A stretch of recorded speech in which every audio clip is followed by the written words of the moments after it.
Welcome to Revenge and Justice, where betrayal finally meets its reckoning. We share powerful first-person stories of men who were underestimated, betrayed, and pushed too far by family business partners and the people they trusted most. If you believe respect must be earned and betrayal always has a price, you've found your home. And now, today's story. The fiddle music was still playing when my daughter leaned close to my ear and told me I looked wrong. "Dad," she whispered, her breath warm with champagne, "maybe button your jacket all the way." The Kesslers noticed things like that. I was standing under a white tent in the Kesslers' backyard, if you could call 11 acres of manicured lawn a backyard, watching my only child dance at her own wedding. Emily had asked me to button my jacket, not to smile more, not to relax. To button my jacket, like a loose button, was the thing standing between her and a happy life. I buttoned it. 30 years of raising cattle teaches a man which battles are worth fighting, and a jacket button wasn't one of them. Not yet. My wife Ruth used to say I could read weather in a man's face the same way I read it in the sky before a storm. She'd been gone 6 years, and I still missed her most at moments like this. Moments when I needed someone to lean toward and say, "Do you see what I see?" She would have hated that tent. She would have hated the ice sculptures shaped like swans and the band flown in from Dallas. And the way nobody at that party seemed to know how to laugh without checking first to see who was watching them do it. Ruth liked her weddings loud and a little messy, plates of barbecue balanced on knees, kids running barefoot through the grass. This wasn't that. This was a performance. And somewhere in the last 6 months, my daughter had learned to perform in it better than anyone. What I saw that evening was Harlan Kessler, working the crowd like an auctioneer, one hand on every shoulder, one eye always somewhere else. What I saw was his wife Diane studying my boots like they'd tracked something onto her party. What I saw was my son-in-law Brad, an hour into his marriage, already checking his phone under the table. And what I saw near the end of the night was the two of them, Harlan and Diane, walking toward me with a leather folder between them, like it was a wedding gift. Walt Harlan said using my first name the way rich men use a poor man's first name, friendly on the surface, a little too familiar underneath. "Got a minute? Business before the cake gets cut," he laughed. Like that was a joke instead of exactly what he meant. We stepped away from the tent, out where the string lights gave way to regular dark. Diane opened the folder herself.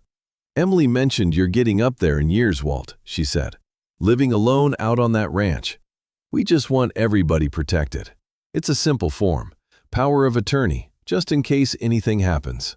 Health decisions, that sort of thing." I looked past her at Emily, 20 yards away, laughing at something Brad's college friend had said, her wedding dress catching the light. She wasn't looking at us. She hadn't looked at us once since she'd handed her parents-in-law that folder an hour before the toasts. "Just in case anything happens," I repeated. "You understand," Harlan said, clapping a hand on my shoulder, like we were old friends closing a deal at the feed store. "Family looks after family." "I've been signing my own name to my own decisions for 66 years, I said. I didn't take the pen he was holding out. Walt, Diane said, her smile thinning at the edges, "This isn't the time to be stubborn. It's just paperwork." I looked down at that folder a long moment. I thought about my father, who never signed anything he hadn't read twice out loud to himself, standing in the kitchen while my mother waited on supper. I thought about 40 years of a leather-bound notebook sitting in my truck, every deal I'd ever made, written down in my own hand, witnessed by men who shook on their word and meant it. That notebook had outlasted 3 droughts, 1 flood, and every banker who'd ever told me cattle ranching was a dying way to make a living. It had never once let me down. A pen held out by a stranger's father-in-law on the happiest night of my daughter's life wasn't about to change that. I set the pen down on the folder instead of picking it up. "Not tonight," I said. "Maybe not any night, but not tonight for certain." Harlan's jaw moved like he was chewing on something he didn't like the taste of. Diane's smile disappeared entirely. Neither one of them said another word. They just turned, folder in hand, and walked back toward the tent like I'd embarrassed them at their own party instead of the other way around. I found my truck in the gravel lot, the only pickup among a row of vehicles that cost more than my herd. I sat there a minute before I turned the key, looking back at the lights and the music and my daughter's shape moving through the crowd, already smaller to me somehow than she'd been that morning. I drove the 40 minutes home with the windows down, the Oklahoma night pouring in, smelling like cut grass and somebody's distant rain. And I found myself thinking back further than that wedding, further than that folder, all the way back to a spring morning 5 months earlier when my phone had rung in the barn and Emily's voice had come through, sounding happier than I'd heard it in years. That was where this whole thing had started. Not with a folder, with a phone call and a name I'd never heard before, and a feeling in my gut I should have paid closer attention to. I didn't know it yet driving home that night, but I was about to learn that some men don't come courting your daughter. They come courting your land, and they use your daughter to get in the door. 5 months before that wedding, I was standing in the calving barn at 6 in the morning when my phone buzzed in my coat pocket. It was late March, the kind of morning where the frost hadn't quite decided whether to let go of the grass yet. I had a heifer down with her first calf, and I'd been up with her since 4, so when I saw Emily's name on the screen, I stepped out into the cold to take it. Glad for any excuse to stretch my back. "Dad," she said before I'd even finished saying hello, "I have to tell you something." Her voice had that bright, quick shape it used to get when she was a little girl, bringing me a drawing from school, like the words were racing each other to get out first. I hadn't heard that particular sound from her in a while. "I met someone," she said. "His name is Brad Kessler. Dad, I think this is it. I think he's the one." I leaned against the fence rail and let myself smile the kind of smile a man doesn't need anybody around to see. Emily was 31 years old, a third-grade teacher at Millbrook Elementary, and in the 6 years since her mother passed, I'd watched her build a careful, quiet life for herself. Steady. Guarded maybe in ways I understood better than I wanted to. "That's good news, sweetheart," I said. "Real good news. Tell me about him." "He's smart," she said. "Successful. His family's in real estate development. They do resorts, golf communities, that kind of thing, all over 3 states. Dad, you should see where he grew up. It's nothing like Millbrook." I noticed the way she said that last part like it was a compliment to Brad, and not quite one to me, but I let it pass. A father learns which threads to pull and which ones to leave alone. We talked another 20 minutes there in the cold, with my breath fogging in front of me, about how they'd met at a charity gala in Tulsa that a friend had dragged her to, about how he'd called the very next morning, about how he made her laugh in a way she said she'd forgotten she could. I listened the way I'd listened to every story she'd ever brought home, filing it away, turning it over. When we hung up, I went back into the barn, and I did what I'd done every significant morning of my life since I was a young man, working this land under my own father's eye. I pulled the notebook out of my coat pocket, the same worn leather one I'd carried since 1985, and I wrote down the date and Brad Kessler's name, and the word gala, and the word Tulsa. Force of habit, Ruth used to call it, though she never once complained about it. She used to say that notebook of mine remembered things better than either of us did, and over the years, that had proven true more times than I could count. The Sutter Ranch had been in my family 3 generations by then. My grandfather Elias had homesteaded 800 acres of Osage County scrubland back before there was a real road out this far, and he'd learned the hard way what this ground could and couldn't forgive. My father Delbert had built the herd up from nothing during years when cattle prices barely covered the cost of hay. I'd spent my life since I was old enough to sit a saddle learning what they'd learned, that this land didn't care how badly you wanted something from it. It only responded to work and patience and showing up every morning whether you felt like it or not. Ruth had understood that about me from the day we married. She used to sit on the porch in the evenings and watch the cattle move across the east pasture like she was watching something holy. She'd been gone 6 years now, taken quick by a cancer that gave us 4 months to say what needed saying, and I still set 2 cups out some mornings before I remembered. Emily had grown up on this land too. She could still deliver a breech calf if she had to, though she hadn't had cause to in a long while. She used to ride out with me every Saturday to check fence line, and she kept a running list back when she was 8 or 9 of every calf born on the place, giving each one a name, whether I wanted her to or not. I thought about all that standing in the barn with the heifer settled, and her calf up on wobbling legs, and I felt something I hadn't let myself feel in a while. Hope, maybe. Hope that my daughter had found something good, something steady, after watching her grieve her mother and then quietly build walls around herself that even I couldn't always get past. Emily called again 2 days later, this time in the evening, while I was doing paperwork at the kitchen table. "Dad," she said, "Brad wants to meet you. He's excited. And Dad, he actually asked if he could see the ranch. He said his family's always looking at land for their projects, and he wants to understand the kind of place I grew up on." I set my pen down and looked out the window at the dark shape of the barn against a sky just starting to show stars. Something in the way she said it, wants to understand, wants to see the land sat sideways in my chest, though I couldn't have told you why at the time. I told myself it was nothing, a young man curious about his girlfriend's family, wanting to make a good impression, wanting to understand where she came from. "Sure," I told her. "Bring him out. I'll put on a pot of coffee." I wrote that down too. The date the word land, the word understand, underlined once. I didn't know yet what I was writing down. I only knew that something in me, some old instinct built from 30 years of reading weather and reading men, had already decided this was worth remembering. They came on a Sunday afternoon in early April. Brad's truck rolling up my gravel drive with his parents following behind in a black SUV, so clean it looked like it had never once left pavement. I'd spent the morning doing what a man does when he wants to make a good impression, without admitting that's what he's doing. Mowed the strip along the drive, swept the porch, put on a clean shirt, the good one, though I told myself that was just Sunday habit and nothing more. Brad got out first, tall, sunburned in that careful way that comes from a tanning bed rather than a field hand, already out before he'd finished crossing the yard. "Mr. Sutter," he said, "good to meet you. Emily talks about you all the time." His grip was firm, practiced, the kind of handshake a man learns in a seminar rather than at a cattle sale.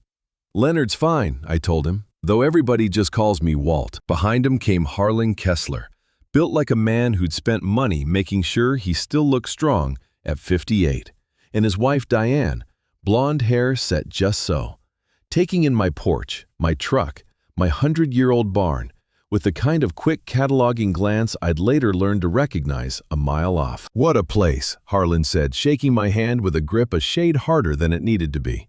"Real authentic. You don't see spreads like this much anymore." Authentic. I turned that word over, even then, though I didn't yet understand why it sat wrong in my chest. We ate at the kitchen table, the same table my father had built pot roast and biscuits and green beans from Ruth's old garden, that Emily still kept up out of some mix of love and stubbornness. Diane picked at her plate, the way a woman does when she's more interested in the room than the food, her eyes moving from the curtains Ruth had sewn to the chipped edge of a serving bowl that had been my grandmother's. I caught her doing arithmetic of her own, though hers seemed to be tallying up everything I lacked rather than everything I had. Harlan ate well enough, but he talked more than he chewed, mostly about a lakeside development his company was breaking ground on down near Grand Lake. 300 homes on land that used to belong to a family who'd farmed it 4 generations. They didn't want to sell, Harlan said, waving his fork like the memory amused him.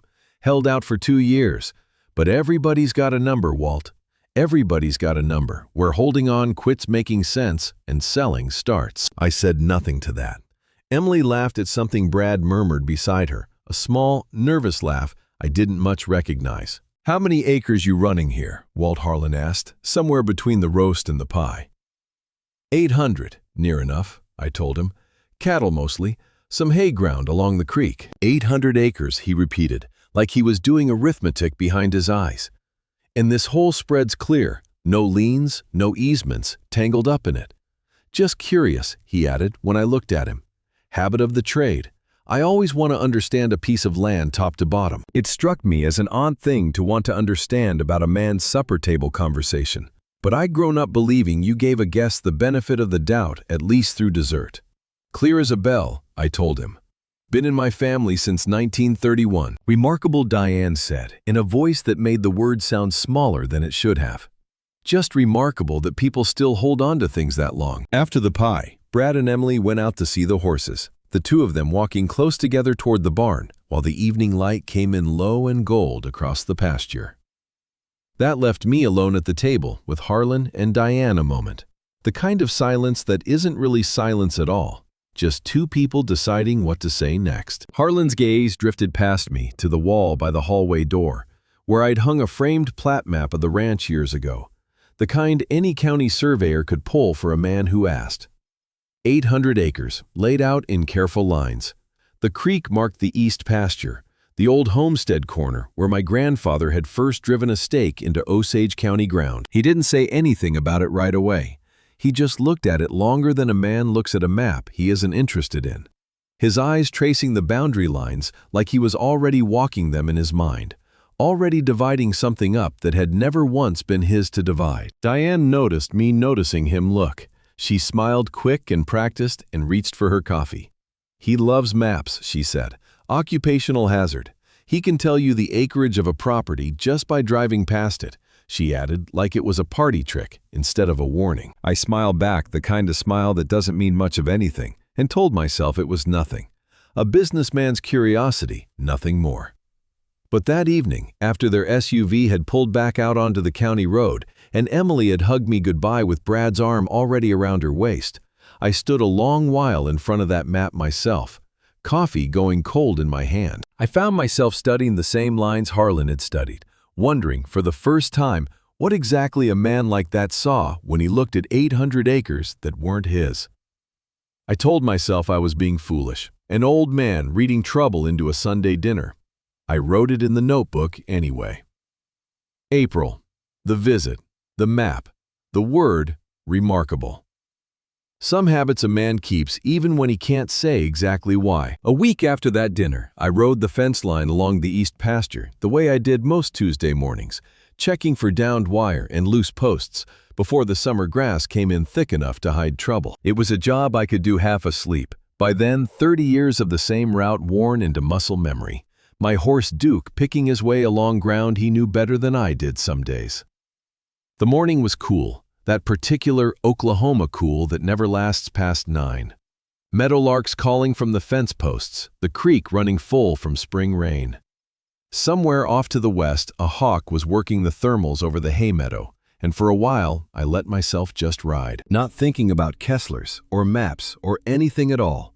Just the creak of the saddle and Duke's steady breathing under me. I was maybe 200 yards from the old homestead corner, the spot where my grandfather had driven his first stake back in 1931, when Duke shied sideways at something in the grass. It was a survey stake, bright orange plastic ribbon tied to a length of rebar driven straight down into the ground not 10 feet off my fence line, right along the eastern boundary where my land ran up against a stretch of county easement. I sat there on Duke a long moment, just looking at it. I hadn't ordered any survey, hadn't talked to a surveyor in going on 8 years.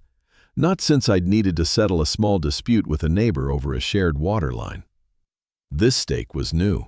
The ribbon still bright, not a season of weather on it yet. I got down and walked the boundary a ways further and found 2 more spaced maybe 60 yards apart, marching along my property line like somebody had been out here with equipment and a purpose.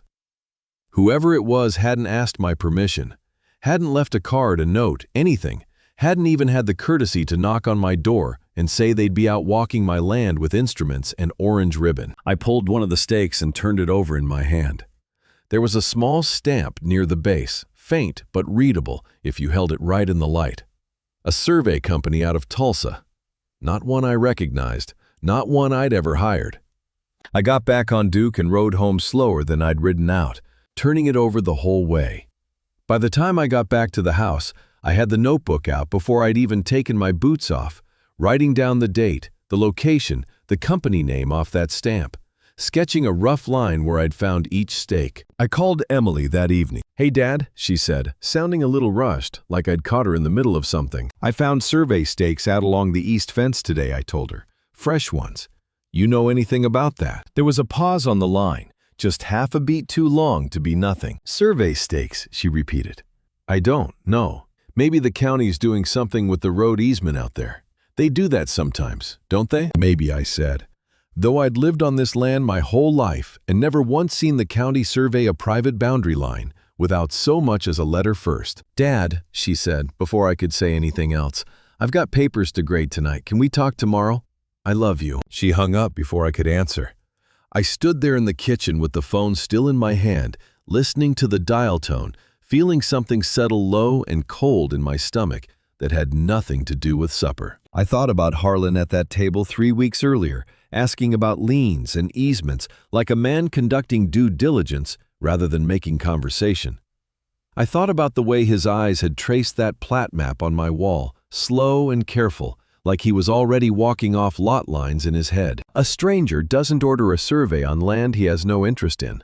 And a daughter doesn't get short with her father over a fence post question unless something's sitting uneasy in her too. I went back out that same evening before the light went, and I walked the whole eastern boundary again on foot this time, counting every stake, 7 of them total, running the full length of the property line that bordered the county road.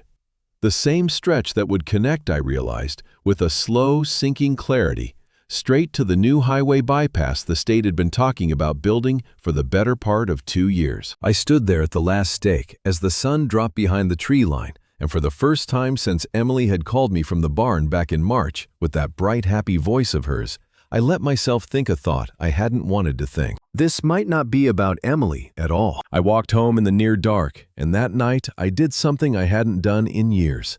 I sat down at the kitchen table with the notebook open in front of me, and I started a new page. One separate from the ranch accounts and the calving records and the ordinary business of running 800 acres. At the top of that page, I wrote a single word, plain and small: Kessler. I didn't know yet what I was building. I only knew the way I'd always known weather before it arrived, that I'd better start writing everything down. Emily drove out the following Saturday with a shopping bag on the passenger seat and an apology already loaded on her tongue before she'd even gotten out of the car. "Dad, I know you're probably still upset about the phone call," she said, coming up the porch steps. "I brought you something. Consider it a peace offering." Inside the bag was a shirt, dark blue, still folded around cardboard the way store shirts come, tags dangling from the collar. Underneath it, a pair of khakis, pressed, the kind with a crease already ironed in. "I figured you could use some new things," she said, watching my face. "For you know when we go places. The gala Brad's parents are hosting next month. Family dinners, that sort of thing. Your old stuff is fine for around the ranch, but..." She let the sentence trail off there, the way people do when they've decided the rest of it is understood, without needing to be said out loud. I turned the shirt over in my hands. It was a good shirt, I'll grant it that. Better cotton than anything I owned. And I understood well enough that Emily meant it kindly, the way a daughter means most things kindly, even when they land wrong. But I stood there on my own porch, holding a stranger's idea of what I ought to look like, and I felt something in my chest go quiet and still, the way it does right before weather turns. I thought of every shirt I owned hanging in that closet, most of them soft, from 20 years of washing. None of them chosen because they matched anything. All of them chosen because they worked.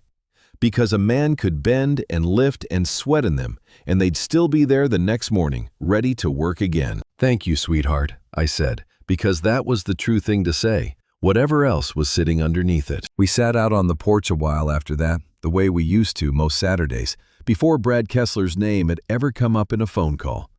Emily talked about her classroom, a boy in her 3rd grade class who'd finally started reading on his own. The whole thing spilling out of her with a warmth I hadn't heard in weeks. And for a few minutes, it felt almost like it used to, easy and unguarded. Just the two of us, and the cattle grazing down in the near pasture, and the sound of the wind coming up through the cottonwoods along the creek. Then she brought up the survey stakes. I asked Brad about those, she said, careful, like she was walking across ice she wasn't sure would hold. He said his dad's company does preliminary surveys sometimes just to understand a region better. Market research, nothing to do with any specific property.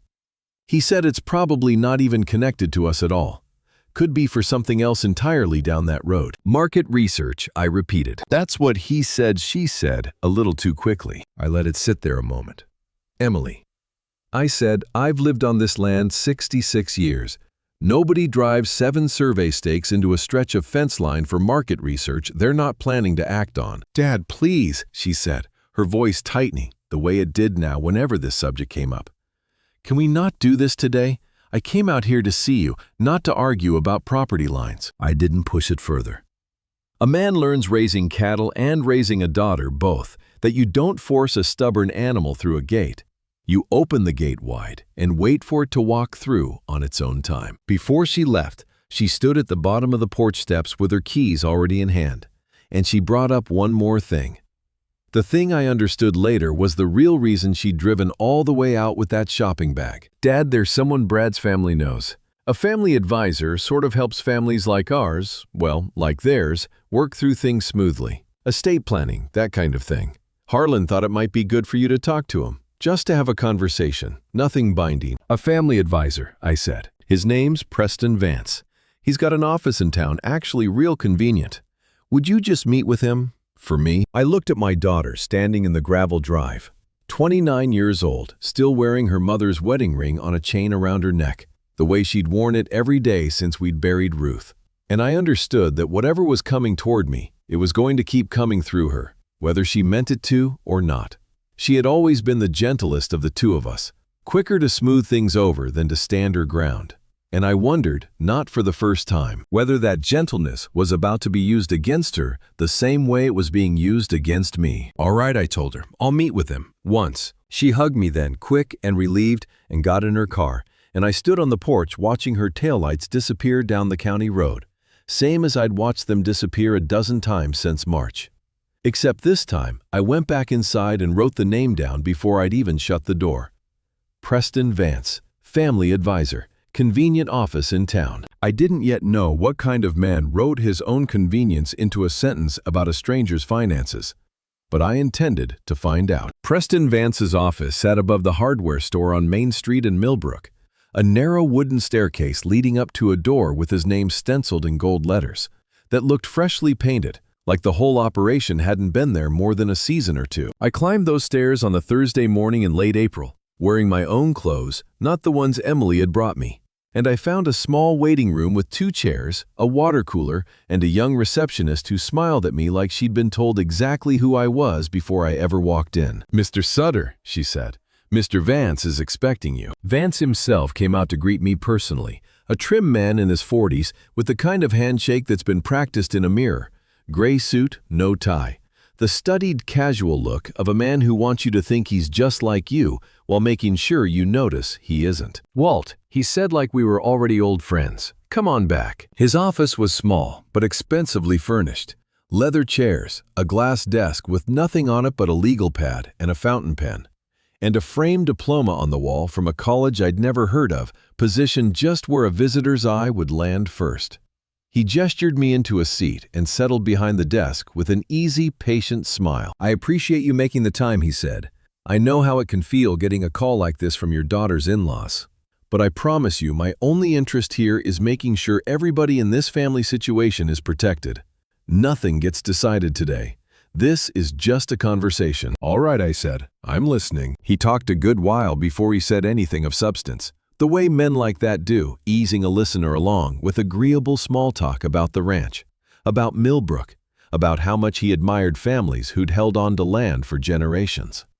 Then, gradual as a creek rising after rain, he got to the point. "Walt," he said, "at your age, and I mean no disrespect by this, families in your position often benefit from putting certain protections in place. Nothing dramatic, a simple arrangement where, should anything happen, health issues, a decline, an accident, there's already a clear, uncomplicated path for the people who love you to step in and help manage things. It saves everyone a great deal of difficulty down the road." Difficulty 1, repeated. Court proceedings, guardianship battles, all of that. Nobody wants their family dragged through something like that.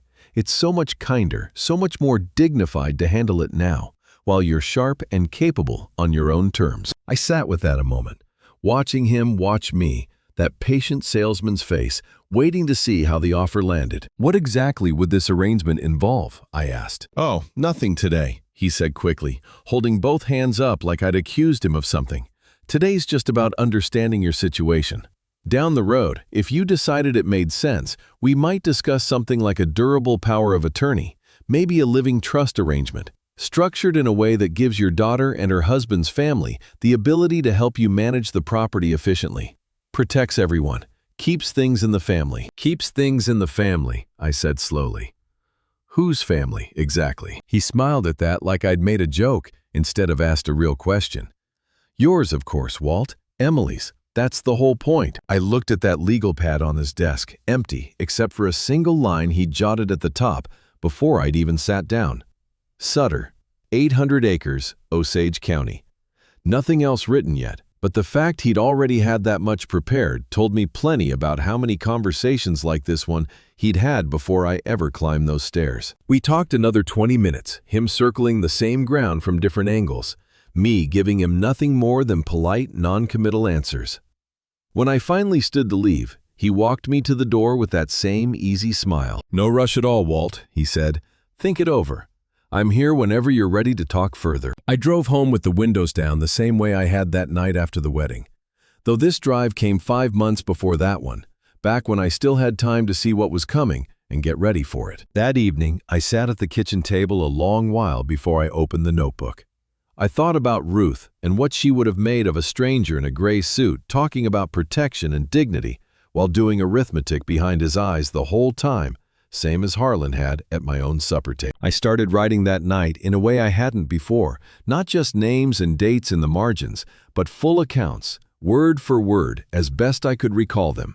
Every conversation that touched on my land, my health, my daughter, my money. I wrote down what Vance had said about power of attorney and living trusts. I wrote down the date and time of the meeting. I wrote down that he'd already known my acreage before I told him, and that his receptionist had known my name before I'd walked through the door. A man doesn't need a lawyer to know how to keep his own record straight. He just needs a steady hand and the patience to write down the truth before somebody else gets the chance to rewrite it for him. The Kessler estate sat on 40 acres outside Tulsa, and I want to say it was beautiful because, in a certain light, it was. But mostly what I remember is how little of it looked like it had ever been touched by a working hand. I drove up in my truck, the good one I kept for church and funerals, and parked it among a row of vehicles I couldn't have named the makes of if you'd paid me. A valet in a black vest offered to take my keys, and I told him I'd rather keep them, which seemed to confuse him more than it should have. The engagement party spilled across a back lawn the size of my hay meadow string lights, strung between oak trees that had clearly been planted by a landscaper rather than grown up wild the way trees are supposed to. There was a jazz trio set up near the pool, and waiters moving through the crowd with trays of food arranged like small pieces of art, more decoration than dinner. There were maybe 150 people there, none of whom I knew, all of them dressed like they'd stepped out of a catalog. Emily found me near the drink table, looking, I imagine, about as comfortable as a man looks at a party where he doesn't know a soul. "Dad," she said, threading her arm through mine, "come meet people." She introduced me to a string of names I forgot as fast as I heard them. Business partners of Harlan's women from Diane's charity boards, a state senator who shook my hand for exactly as long as it took to determine I wasn't worth further conversation. Everyone was polite in the particular way that costs nothing and means less. Harlan found me an hour in drink, in hand, already a little loud with it. "Walt," he said, "Good, good. Glad you made the drive. Come here, I want you to meet somebody." He steered me toward a cluster of men near the pool developers and investors by the sound of the conversation already underway. "This is my son-in-law, almost," he told them, gesturing at me like I was a piece of livestock he was showing off at auction. "Walt runs a cattle operation up in Osage County. Real old-school stuff." "Old school," one of the men repeated, smiling, in a way that wasn't unkind, exactly, just distant, the way you smile at something in a museum. "How many head you running, Walt?" another asked. "Little over 400, I told him. Harlan laughed not unkindly either, but in a way that made it clear he found the number almost quaint. 400 head, he said. "You know what I always tell people, Walt here is sitting on a gold mine and doesn't even know it. That land alone, forget the cattle." I felt my jaw tighten, though I kept my face steady. "Ranching's not about the land's resale value," I said. "It's about what it produces every year, same as it did the year before, same as it will the year after I'm gone, if it's looked after right." Sure, Harlan said, already looking past me towards someone more interesting arriving at the gate. "Course it is." Diane found me not long after that, drifting over with a glass of white wine and a smile that never quite reached past her mouth. "Walt," she said, "I'm so glad you came. I wanted to talk to you, actually, about the wedding. We're still finalizing seating, and I just wanted to check you'd be comfortable near the back. Wouldn't you? Closer to the band, more relaxed, less formal. I know some fathers like to be right up front, but I thought given everything, you might prefer somewhere a little more. She paused, choosing her word carefully. Easy, easy, I repeated. Just thinking of your comfort, she said, patting my arm, before drifting off toward another cluster of guests. I stood there a long moment after she'd gone, holding a glass of lemonade I hadn't much wanted. Watching Harlan work the pool crowd like a man running for office. Watching Diane glide from conversation to conversation, collecting compliments the way some women collect china. Somewhere in the middle of all that, my daughter moved through the party on Brad's arm, laughing at things I couldn't hear. Learning, I understood now, watching her. The exact posture and cadence of the people she was trying so hard to belong to. I found her near the gate around 9, told her I had an early morning with the herd, which was true enough, most mornings to pass for an excuse. She hugged me quickly, already half turned back toward the party, even as she said goodbye, already looking past my shoulder for whoever she was supposed to be talking to next. "Love you, Dad," she said. "Drive safe." I don't think she noticed exactly when I left. Not really. Not the way a person notices when someone who matters walks out of a room. I got in my truck and drove the 2 hours home in the dark, past exits for towns I didn't know, and somewhere around the halfway mark, I understood with a clarity that settled into my chest like cold water that I had just spent an evening being appraised the same way Harlan appraised everything else. Not welcomed, assessed. I wrote it all down when I got home. The seating comment, the goldmine comment, every word I could still hold on to from that pool conversation. My hand was steady doing it. Steadier than my heart had been most of that drive home. Dot Hensley had run the spread next to mine for going on 30 years, ever since her husband Ray passed and left her 400 acres and a stubborn streak wider than the Cimarron River. She ran a smaller herd than mine, mostly Herefords, and she still baled her own hay at 71 years old, refusing every offer from neighbors to hire it done for her. Ray used to say Dot could out-stubborn a mule and win money doing it, and in the years since he'd gone, she'd only gotten more so. I drove over the evening after the engagement party, not because I'd planned to, but because I found myself turning down her lane before I'd fully decided to. The way a man sometimes lets his truck make decisions his head hasn't caught up to yet. She was out on her porch, shelling peas into a bowl in her lap, and she looked up when my headlights swept across her yard unsurprised like she'd half expected me. "Walt Sutter," she said at this hour. "Come sit. I got sweet tea if you want it." I took the chair beside her and let the quiet settle a minute before either of us said much of anything. That was one of the good things about Dot.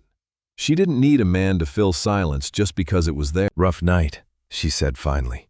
Wasn't a question. I told her about the party, the goldmine comment, the seating arrangement, the whole evening laid out in a way I hadn't quite managed to say out loud to anyone yet. Not even to myself, in the notebook. She listened the way she shelled peas, steady, unhurried, not stopping the work just because the conversation had turned serious. When I finished, she sat quiet a moment longer, snapping a pod open with her thumb. "You know," she said, "I've been hearing things about that family." "What kind of things?" "My cousin's boy works title research over in Rogers County," she said. "Does courthouse filings, deed searches, that sort of thing, for a law office in Claremore.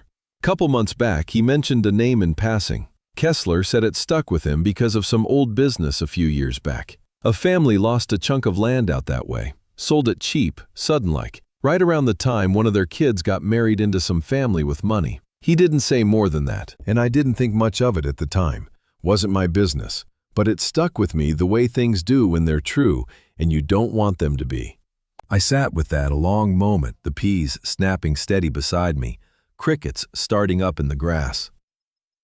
"You remember the family's name?" I asked. She shook her head. "No, and I wouldn't want to say a name I wasn't sure of anyway. Wouldn't be fair to anybody. But Walt," she said, turning to look at me directly for the first time since I'd sat down. "You've been different these last few weeks, quieter, writing things down more than usual. I've known you 20-some years. I know when something's sitting wrong with you." I didn't answer that right away. Instead, I told her about the survey stakes about Preston Vance and his convenient office in town. About the way Harlan's eyes had moved across my plat map, like he was already dividing up something that had never once belonged to him. Dot set the bowl of peas aside and looked out at the dark line of trees along the property fence between our two places. The fence Ray had helped me set 30 years back when a handshake between neighbors still meant something more binding than any paper a lawyer could draw up. She had a way of going quiet before she said something she meant to matter, and I'd learned over the years to wait for it rather than fill the space myself. "You want my honest opinion, Walt?" she said. "Always have. I think that family's done this before somewhere, to somebody. And I think you'd be a fool not to find out who." I sat with that a long time after I left her place, driving the short stretch of county road back to my own gate under a sky thick with stars. The kind of clear, black Oklahoma sky that makes a man feel both very small and very certain of what matters. 2 weeks, I thought, pulling into my own drive. 2 weeks until the wedding, until Emily walked down an aisle toward a family I now understood, with a cold settling certainty, meant to walk off with a good deal more than a daughter. I didn't sleep well that night. I lay awake thinking about a name I didn't have, yet a family somewhere in Rogers County who'd lost their land the same slow, careful way I could feel my own being circled. I thought about how a wolf doesn't announce itself the first time it comes around a herd. It watches a while first, learns the weak spots, waits for the right night. I got up before dawn, same as always, and I went out to the barn and I fed the cattle, and I did the ordinary work of an ordinary morning, same as I had 10,000 mornings before it. The cold air biting at my hands, the herd moving toward the feed with the same patient trust they'd always shown me. But underneath all that ordinary motion, something in me had shifted for good. Dot had given me a thread. I intended to pull it, however long it took, wherever it led, until I found out exactly who the Kesslers really were. The morning of the wedding, I woke before my alarm, same as I had every day of my life, and lay there a while in the gray light, listening to the house settle around me, the way it always did, the way it had settled around 3 generations of Sutters before this one. I put on the suit I'd bought special for the occasion, not the one Emily had brought out in that shopping bag back in April, but one I'd chosen myself. A good gray wool that fit the way a suit ought to fit a man who'd worked outdoors his whole life. I stood in front of the mirror a long while, buttoning it, unbuttoning it, thinking about my father standing in this same room 40 years back, tying his own tie before my mother's sister's wedding, telling me a man's clothes ought to fit his life, not the other way around. I drove the 2 hours to the Kessler estate with the radio off, going over everything one more time in my head. The notebook rode on the passenger seat beside me, tucked into my jacket pocket where I could feel its weight against my chest the whole drive. The ceremony was held in the same back garden where the engagement party had happened, transformed now with white folding chairs in careful rows, an arch woven through with flowers that must have cost more than most families spend on a whole wedding. I was seated 3rd row, not first, Diane's doing. I understood, though, nobody said so directly. Close enough to see, far enough to matter less. Emily walked down that aisle on her own. No father giving her away, that old tradition Diane had called outdated back when the planning first started. And I watched my daughter come toward Brad in a white dress. Her mother would have loved and hated in equal measure. Loved for how beautiful Emily looked in it, hated for how much it must have cost, and how little of that cost had anything to do with the 2 people actually getting married. For one moment watching her walk, I saw the little girl again, the one who used to ride out with me every Saturday to check fence line, the one who'd delivered a breech calf at 14 with steadier hands than most grown men I'd worked cattle beside. Then she reached Brad's side, and something in her posture shifted, straightened, performed, and that girl was gone again, replaced by the careful, polished woman she'd been building herself into for the better part of a year. The ceremony itself was short and formal, more theater than covenant, and I sat through it with my hands folded, thinking about Ruth, wishing hard that she was beside me, instead of 6 years gone, wondering what she would have made of all this white and gold and careful staging. The reception moved into a ballroom afterward. Crystal chandeliers, more flowers, a band flown in special. Same as I'd expected, after everything Emily had told me over the past few months. I found my assigned table, number 19, near a service door where waiters came and went with trays. My tablemates, a pair of Diane's second cousins, who managed exactly 6 minutes of polite conversation before turning back to each other. I watched the whole evening unfold from that table, like a man watching weather move across a valley he couldn't do anything about. Watched Harlan work the room, shaking hands, making deals disguised as small talk. Watched Diane collect compliments like coins. Watched Brad and Emily move through the crowd, my daughter's eyes constantly checking the room, gauging, measuring whether she was performing correctly. Later that evening, after the toasts, after the cake, Emily came to my table and I felt that old foolish hope rise in me. The hope that maybe she'd come to sit a while to share one real moment with her father on her wedding day. Instead, she bent close and told me, quiet and certain, that I ought to leave, that I was embarrassing her in front of people who mattered to her now. I won't repeat every word of it here. Some things a man carries privately, even when he tells the rest of a story plain. But I'll say this much. I stood and I didn't argue, and I walked out of that ballroom with my back straight and my chest hollow in a way I hadn't felt since we buried Ruth. It was on my way out near the gate that Harlan and Diane caught up with me, with that leather folder, the one Emily had handed off to them hours earlier, without me knowing exactly when. Power of attorney, Diane called it. Just in case. Just paperwork. I set the pen down without signing it, told them, not tonight, and drove home through the dark with that folder still sitting untouched on the passenger seat where I'd left it after Harlan pressed it into my hands one last time, insisting I at least take it home to look over. I didn't look at it again until I'd pulled into my own driveway, killed the engine, and sat there a long moment in the quiet, listening to the tick of the cooling truck and the distant sound of cattle settling for the night out in the dark pasture. I carried that folder inside, set it on the kitchen table under the lamp Ruth used to read by, and I poured myself a cup of coffee. I didn't much want, just to have something to do with my hands. Then I sat down, opened the folder, and started to read every word of it, slow and careful, the way my father had taught me to read anything a stranger asked me to sign. I had a feeling sitting there in that quiet kitchen with my daughter's wedding day fresh and aching behind me, that whatever was written on those pages was going to tell me more about the Kesslers than any dinner conversation or engagement party ever could. The document ran 11 pages, dense with the kind of language lawyers use precisely because most people won't read past the second paragraph. The kind of language built to be skimmed rather than understood. I read every word of it twice, the way my father taught me, once for the shape of it, and once for the truth hiding underneath the shape.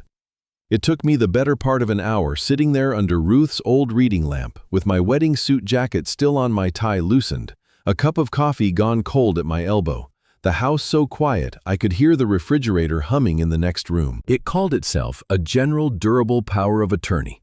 And on the surface, it read innocent enough. The kind of thing Vance had described back in his office. A document meant to let a trusted person step in and help manage affairs if health ever failed. That was the story. That was what Diane had called it at the gate. Just in case. Just paperwork. But the actual language told a different story entirely. Page 4 granted the named agent listed there in plain type as Bradley Harlan Kessler, full and immediate authority over all real property, all financial accounts, and all business decisions related to. And I remember the exact phrase because I read it a third time just to be certain I wasn't misunderstanding it. The Sutter Ranch and all appurtenant land structures, equipment, and livestock, not just in case of incapacity, immediate, effective upon signature. Page 6 went further still.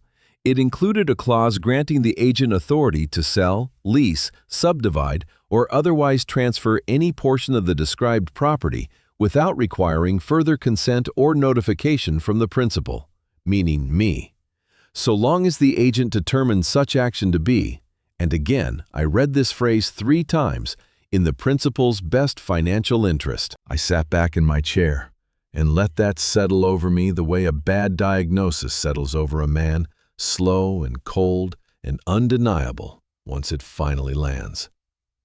This wasn't protection. This wasn't the kindness for my old age. This was a document that the moment I signed it would have handed my son-in-law, a man I'd known less than a year, the legal authority to sell my grandfather's homestead out from under me. Subdivide it, develop it, do anything at all with 800 acres of Sutter land. and he wouldn't have needed to ask my permission to do it. He would only have needed to decide it was in my best interest. I thought about the survey stakes along the east fence. I thought about Harlan's eyes on that plat map tracing lines that weren't his. I thought about market research and gold mines, and Diane's voice calling me stubborn for not signing something handed to me an hour before the toasts at my own daughter's wedding. I got up from the table and walked out onto the porch, needing the cold night air more than I needed anything else in that moment. The cattle were quiet out in the dark pasture, and somewhere off toward Dot's place, a dog was barking at something, probably a coyote working the fence line. I stood there a long while, looking out at land my grandfather had bled for, my father had built on, and I had spent 40 years of my own life tending like it was a living thing. Because it was. I thought about calling Marcus, a lawyer I'd used twice in my life, once for the will after Ruth passed, and once for a boundary dispute a decade back. I thought about it hard, but something in me resisted some old instinct that told me a lawyer's letter would only start a war I wasn't ready to fight yet, would tip my hand before I understood the full shape of what I was up against. Dot's words came back to me. That family's done this before, somewhere, to somebody. I needed to know who. I needed to understand the whole pattern before I made a single move that showed my cards. But there was one call I couldn't put off. Not that night. Not with this document sitting open on my kitchen table like a confession. I went back inside, picked up the phone, and dialed Emily's number. It was near midnight by then, and the phone rang 4 times before she picked up, her voice thick with sleep, and something else underneath it. Something that sounded almost like she'd been expecting this call for longer than just tonight. "Dad," she said, "it's late. Is everything okay?" "I read the document you gave the Kesslers to give me," I said. "All 11 pages, word for word." There was a long silence on the line, long enough that I could hear her breathing change on the other end. "Dad," she said finally, her voice small in a way I hadn't heard since she was a little girl, waking from a bad dream. "It's not what you think." "Then tell me what it is," I said. "Because what I'm reading gives your husband the legal right to sell this ranch out from under me the moment I sign my name, and he wouldn't even have to ask me first." The silence that followed that question told me more than any answer she could have given me. And in that silence, sitting alone at my kitchen table at midnight, with 11 pages of legal language spread out in front of me, I understood with a terrible clarity that whatever came next, I was going to have to fight it, mostly alone. "Dad," Emily said, finally breaking that long silence, "you're twisting it. It's not what you're making it sound like." "Then explain it to me," I said. "Plain. What is it, if it's not what the words on the page say?" "It's a safety net," she said, her voice climbing towards something between defensive and pleading. "Brad's family does this kind of thing all the time, protecting assets, streamlining decisions. It's just smart planning. Roger says most families your age should have something like this in place." "I'm not most families," I said, "and this isn't planning. This is a stranger being handed the keys to 800 acres my grandfather bled for, with a clause that says he doesn't even have to ask me before he sells it." "That's not how Brad would use it," she said quickly. "He'd never actually do anything with it. It's precautionary." "Dad, you're making this sound so much worse than it is." I sat there at my kitchen table, the phone pressed hard against my ear, and I felt something in me go very still and very clear, the way it does right before a decision sets. "Emily," I said, "did you read this document before you handed it to Harlan to give to me?" A pause. "Not as long as before, but long enough." "I skimmed it," she said. "Brad's family's lawyer drew it up. I trust them, Dad. I trust him." "Why can't you trust me on this one thing?" "Because trust isn't the same as blindness," I said. "Because a document that hands away my life's work isn't something I hand my trust to on a skim and a promise." "You're being paranoid," she said. And there it was, the word I'd half expected all evening, sharper now, edged with something that sounded almost like fear, dressed up as frustration. "This is what happens, isn't it? This is exactly what Harlan said might happen. That men your age sometimes get suspicious, start seeing threats where there aren't any. Dad, are you feeling okay? Have you been sleeping all right?" I felt that land in my chest harder than the document itself had. My own daughter, echoing back to me word for word, it seemed some line Harlan had likely fed her weeks ago, planting the idea that any resistance from me would be evidence of decline rather than clarity. I thought of every doctor's visit I'd had in the past 2 years, every routine check my physician in town had given me, clean bills of health, every time. No memory concerns, no confusion, nothing but a man in good working order for 66. And yet here was my own child suggesting otherwise, using the very same soft, concerned tone Vance had used in his office. The tone that made cruelty sound like care. "I'm sleeping fine, Emily," I said, keeping my voice level, though it cost me something to do it. "I'm seeing clearly for the first time in months, if you want the truth of it." "Dad, please," she said, her voice cracking.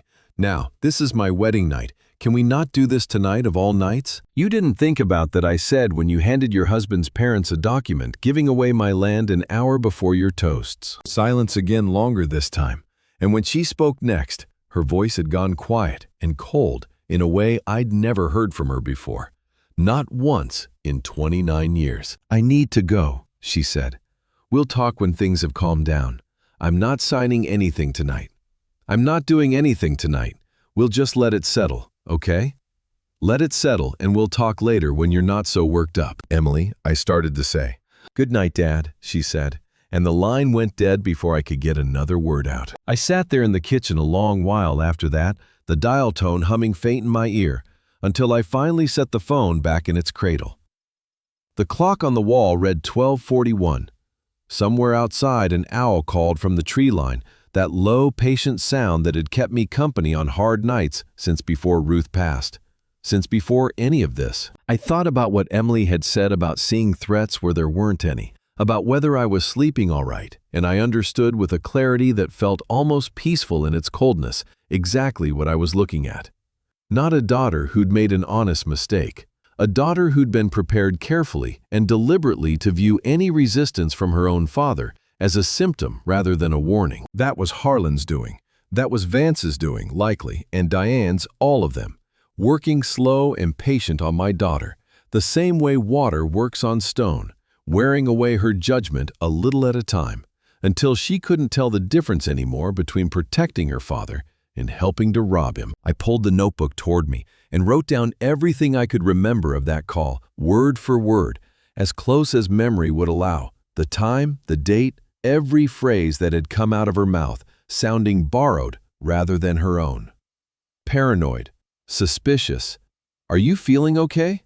I underlined that last phrase twice, not because I was angry at Emily for saying it, but because some cold, careful part of me understood already that a phrase like that, repeated enough times to enough people, could someday be used as evidence of something that had never actually been true. Then I closed the notebook, turned off Ruth's lamp, and sat a long while in the dark kitchen listening to my own house breathe around me.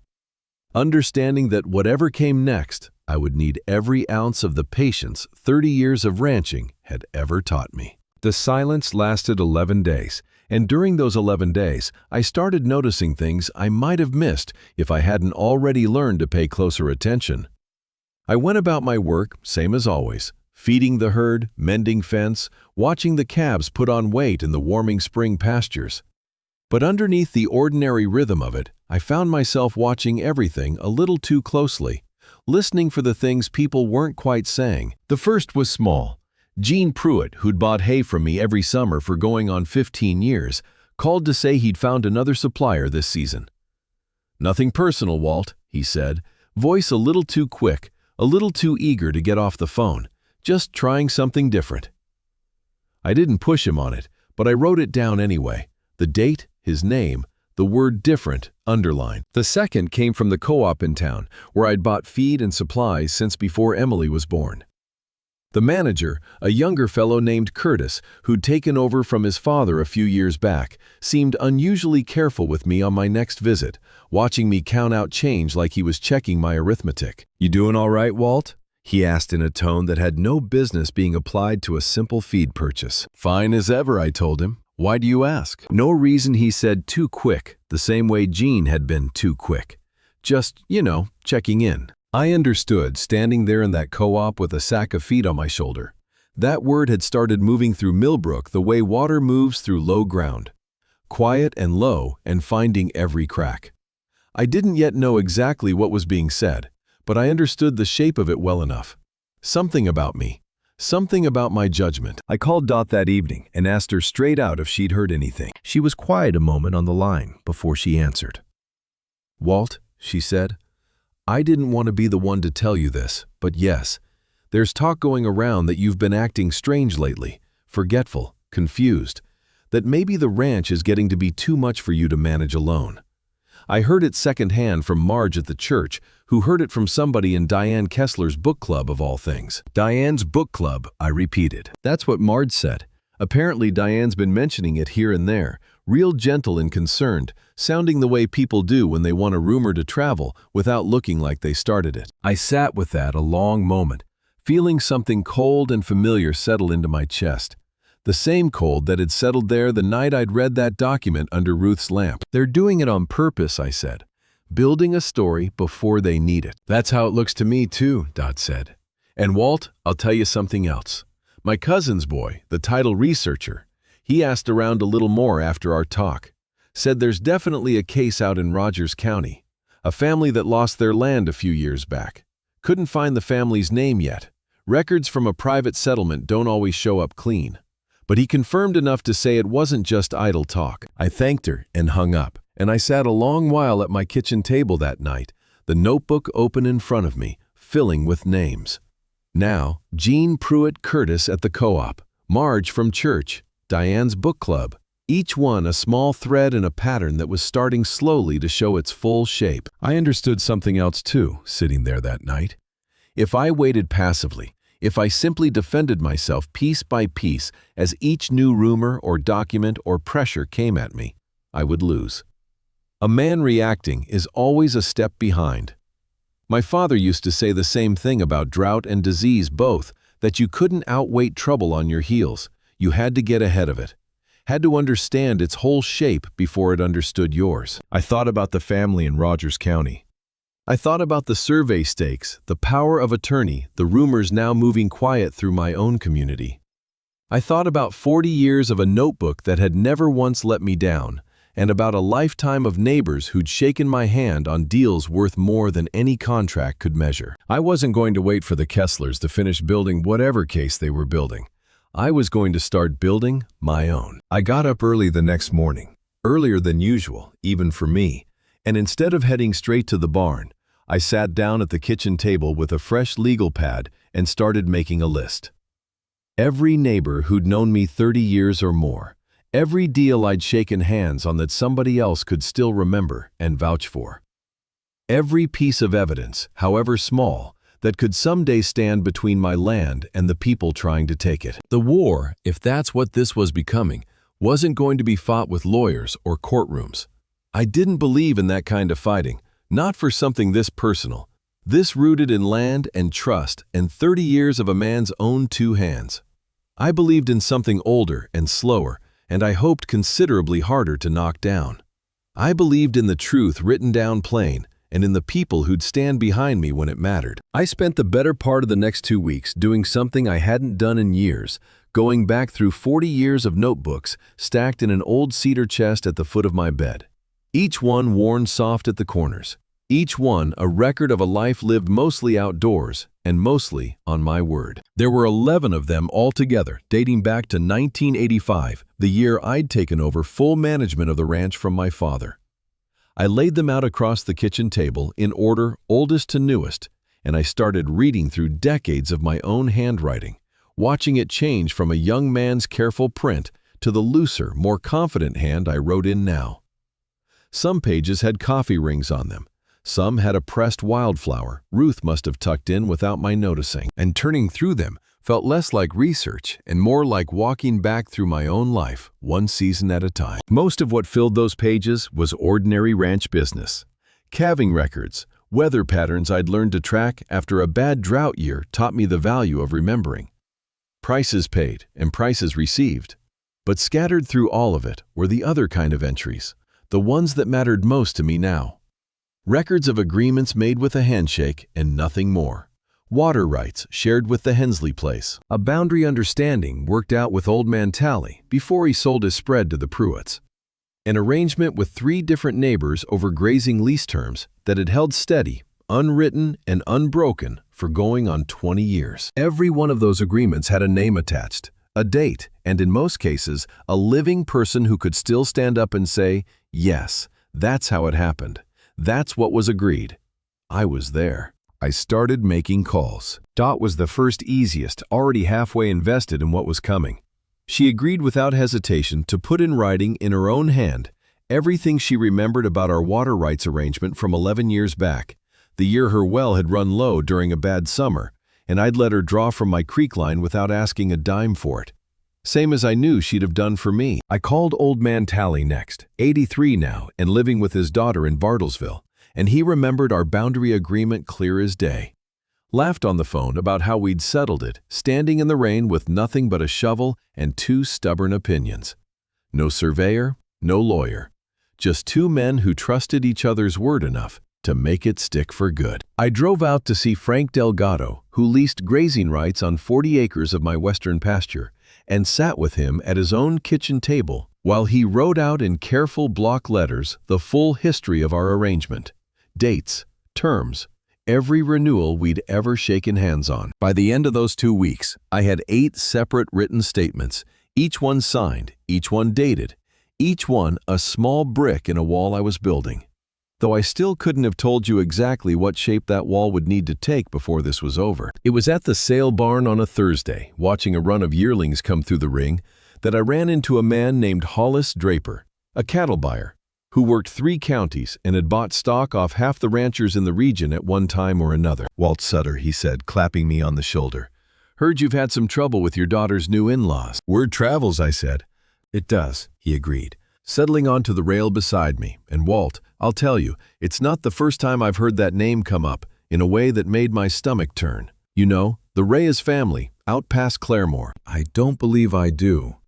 I told him, my attention sharpening the way it does when a man says a name you've been half listening for without knowing it. "Good people. Ran cattle themselves, smaller operation than yours, maybe 200 acres.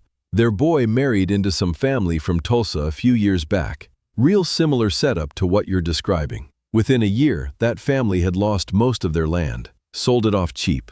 Real sudden, right around the time some new road development started going in near their property." "The Kesslers," I said. Hollis shrugged, though something in his face told me he already suspected the answer even before I said the name out loud. "Couldn't tell you for certain," he said. "Wasn't paying close enough attention at the time to remember exactly which family it was. But if you want to know more, old Del Reyes still lives out that way. Runs a smaller place now. Mike could tell you himself." I thanked him and stood there a long moment after he'd wandered off toward the auctioneer's stand, watching the yearlings circle the ring, feeling something settle into place inside my chest that had been loose and uncertain for weeks. A name. Finally, after all of Dot's careful listening and her cousin's half-remembered courthouse gossip, I had an actual name, an actual family. A thread I could follow all the way to its source. I drove home that evening, already planning the trip out to see Del Reyes, understanding that whatever I found out there in Claremore was going to either confirm the worst of what I suspected, or prove me wrong in ways I almost hoped it would.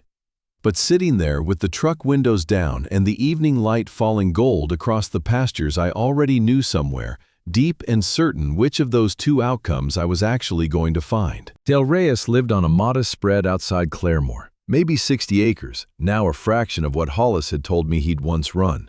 And I understood the shape of that loss before I'd even gotten out of my truck. The fences looked recently mended but tired.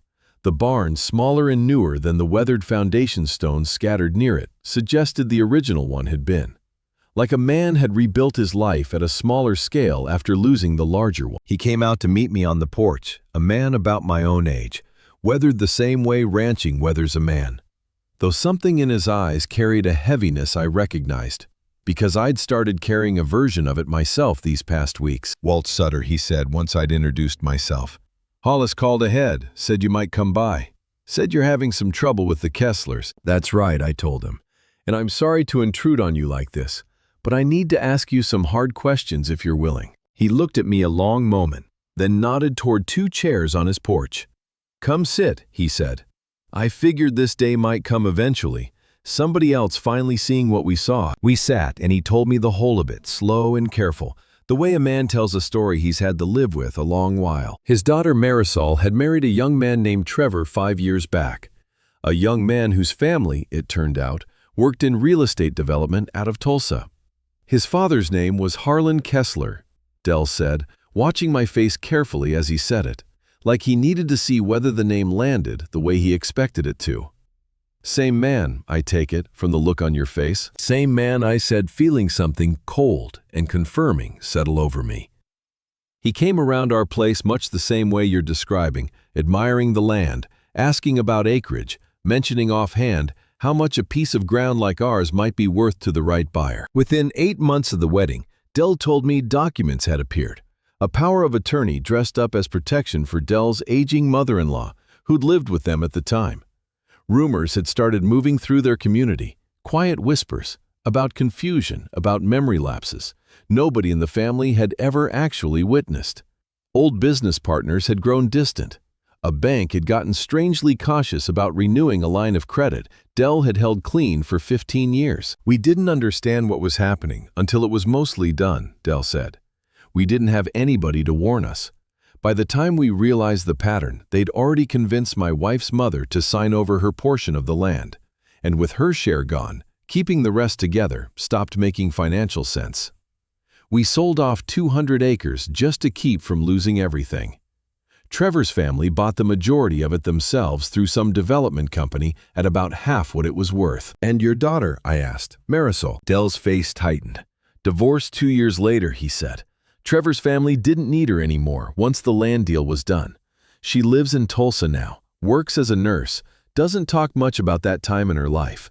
It cost her more than the land did, if I'm honest with you. I sat with that a long while, feeling the full weight of it settle into my chest. The same wolf, the same slow method working its way through a different family's life a few years before it ever turned its attention toward mine. Would you be willing to write down what you just told me? I asked. Not for a courtroom, not for a lawyer, just for the truth of it, dated and signed in case it's ever needed. Dell looked at me a long moment, something shifting behind his eyes. I'll do you one better, he said. I kept some of it myself, back when I still thought a lawyer might help us. Letters, a couple of emails, Trevor's father sent that I managed to get copies of before things went bad. I'll dig them out for you. He disappeared inside and came back 20 minutes later with a thin folder weathered at the edges, and handed it to me without ceremony. I don't know if this helps you, he said, but if it stops it from happening to one more family, it's worth digging back up. I thanked him more than words could really carry, and I drove home that evening with that folder on the passenger seat, the same seat where Harlan's power of attorney had ridden home from the wedding weeks before. Except this time, the weight of what I carried felt like armor instead of a threat. I understood driving those 2 hours back toward Millbrook under a sky going purple at the edges, that this could no longer stay a private matter between me and my daughter. Between me and a family determined to take what wasn't theirs. This was a pattern, repeated, deliberate, and it had already cost one family everything they'd built. If the Kesslers were going to keep doing this quietly, one ranching family at a time, then somebody needed to make it loud. Somebody needed to stand up in front of the very community they'd been whispering their poison through and let everybody see exactly what kind of wolves had been circling. I decided that night, sitting at my kitchen table with Del Reyes's folder open in front of me, alongside my own 11 notebooks, that I wasn't going to fight this quietly anymore. I was going to take it to the one place a family like the Kesslers couldn't buy their way out of. I was going to take it to the people of Osage County themselves. The Osage County Cattlemen's Association held its regular meeting on the second Tuesday of every month in the community hall behind the Old Baptist Church in Millbrook, a tradition that had been running near as anybody could remember since before I was born. I called the association president, a woman named Sandra Whitfield, who'd known my father before she'd ever known me, and asked if I could have 15 minutes on next Tuesday's agenda for what I described only as a matter concerning land fraud in the county. Land fraud, she repeated, her voice sharpening with interest. Walt, that's a serious thing to bring before the association. You want to give me more than that? I'd rather explain it Tuesday in front of everybody at once, I told her. It concerns more than just my own situation, Sandra. I think there's people in this county who need to hear it together, not piecemeal. She agreed, and I hung up the phone feeling the weight of what I'd just set in motion, a weight that felt different from anything I'd carried these past months. Heavier in some ways, lighter in others. Dot spent the better part of that week helping me get word out beyond just the association's regular members. We drove out together to see ranching families across 3 counties, some I knew well, some only by reputation, laying out what I'd learned in careful, measured terms, the survey stakes, the power of attorney, the rumors of decline that had never once been true. And finally, Del Reyes and his daughter Marisol, a family who'd already paid the price I was trying to keep from paying myself. Dot did most of the talking at a few stops, where my own presence might have seemed too raw, too personal. And I was grateful more than once for her steady, matter-of-fact way of laying out hard facts without letting emotion get in the way of them. Most people listened close and promised to come. A few looked uneasy, uncertain whether they wanted to get tangled up in a father and his daughter's new family, and I didn't blame them for that hesitation. I'd have felt the same caution myself once before I understood what was actually at stake. I called Del Reyes too, and asked if he'd be willing to make the drive up from Claremore to speak himself if it came to that. He was quiet a long moment on the phone before he answered. "I've kept quiet about this for 3 years, Walt," he said. "Told myself it was easier that way, safer for what was left of my family. But you're right that somebody needs to say it out loud before this happens to somebody else. I'll come." By Monday evening, the day before the meeting, I had a good sense of who'd show up. Enough neighbors and fellow ranchers that the community hall was going to be full for the first time in longer than I could remember. That was when Emily called. Her voice when I answered had a rawness to it I hadn't heard since the night of the wedding, since before that even, maybe since the week we buried her mother. "Dad," she said, "please tell me this isn't true. Please tell me you're not standing up at some meeting tomorrow night and telling the whole county that Brad's family are criminals." "Where did you hear about the meeting?" I asked, though I already suspected the answer. "Harlan found out somehow," she said. "He's furious, Dad. He says you're about to destroy this family's reputation over a misunderstanding that you're going to embarrass all of us. Embarrass me in front of people I have to live around for the rest of my life." I let that sit a moment before I answered. "Emily," I said, gentle as I could manage, "this isn't a misunderstanding. I have a document that would have handed this land to your husband the moment I signed it. I have a family in Claremore who lost everything to that same document 5 years ago through Harlan Kessler himself. This isn't me destroying anybody's reputation. This is me finally telling the truth out loud to people who've been lied to, just like you were." "Dad, please," she said, her voice cracking, now breaking apart in a way that hurt me more than I expected it to, even after everything. "Please don't do this. Whatever's true or not true, can't we just handle it privately, as a family?" "We stopped being able to handle this privately the night you handed a stranger's family a document that would have taken my life's work," I said. "This isn't about privacy anymore, Emily. This is about the truth. And the truth doesn't stay quiet just because it's inconvenient for the people it exposes." She was crying now. I could hear it plain through the phone. And some old worn-down part of me wanted more than anything to tell her never mind, to call the whole thing off, to protect her from whatever was coming, the way I'd protected her from every hard thing since her mother died. But another part of me, the part that had spent 40 years learning that some things can't be protected by looking away from them, held steady instead. "I love you, Emily," I said. "I need you to understand that everything I'm doing because I love you, not despite it.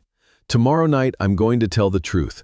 You're welcome to be there if you want to hear it." She didn't answer that. She just hung up the same way she had that midnight call weeks before, leaving me alone in my kitchen with the phone still warm in my hand and the meeting less than 24 hours away. The community hall was full by 7 o'clock, fuller than I'd ever seen it. Folding chairs pulled in from the church basement to handle the overflow, people standing along the back wall, 3 deep. I recognized most every face in that room, ranchers and their wives, men I'd bought and sold cattle with for decades.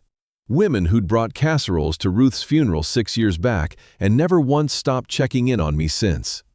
A few faces I didn't know, neighbors of neighbors. Word having traveled further than I'd expected once Dot and I started making our rounds. I stood near the front with a cardboard box at my feet, 11 notebooks stacked inside it, along with Del Reyes's folder, and 8 signed statements from neighbors who'd trusted me with their word for 30 years. My hands were steady setting that box down, steadier than I expected them to be, given how hard my heart was working underneath my shirt. I'd also brought, tucked into a manila envelope, 3 photographs I'd taken myself out along the east fence. Close-up shots of the survey stakes with the Tulsa Company stamp visible, the orange ribbon still bright in the frame. The county road and the highway bypass markers visible in the background of the widest shot.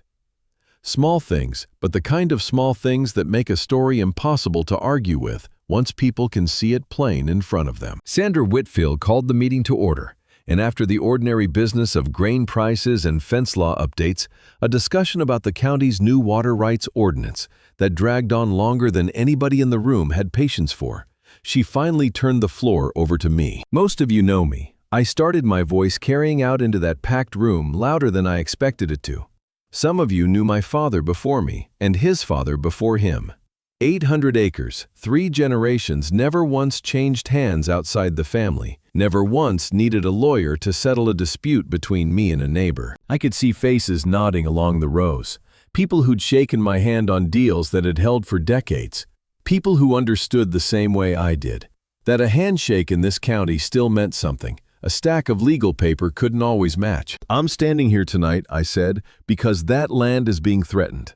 Not by drought, not by disease, not by hard times, same as any of us have weathered before, but by a family who married into mine with the specific intent of taking it. I laid it out plain after that.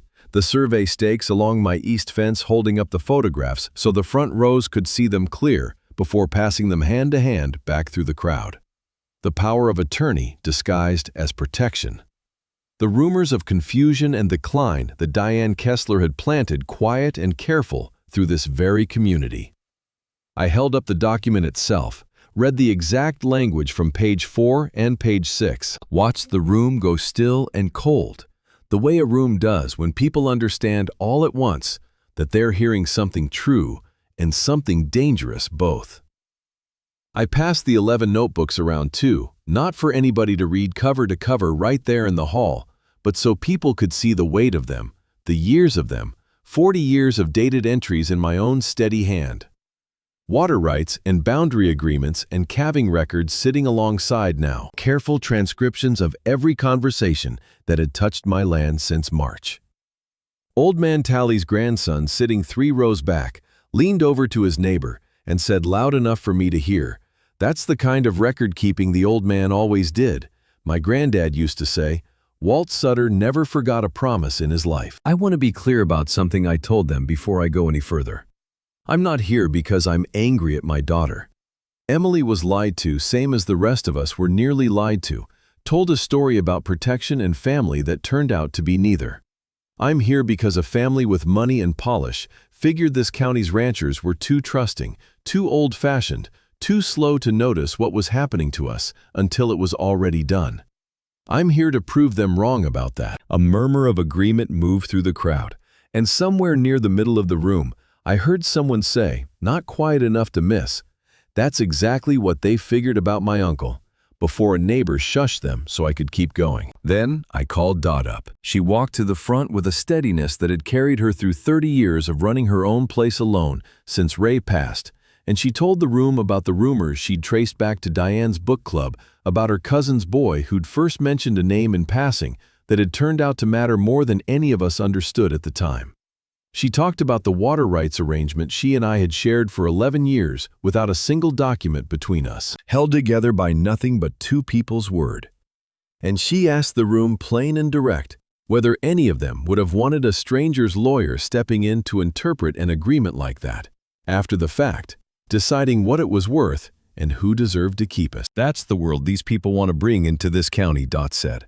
A world where handshakes don't mean anything anymore, where a man's own daughter can be turned into a tool against him without even fully understanding she's being used that way. It was right about then, as Dot was finishing, that the side door of the hall opened and Harlan Kessler walked in, Diane a half step behind him.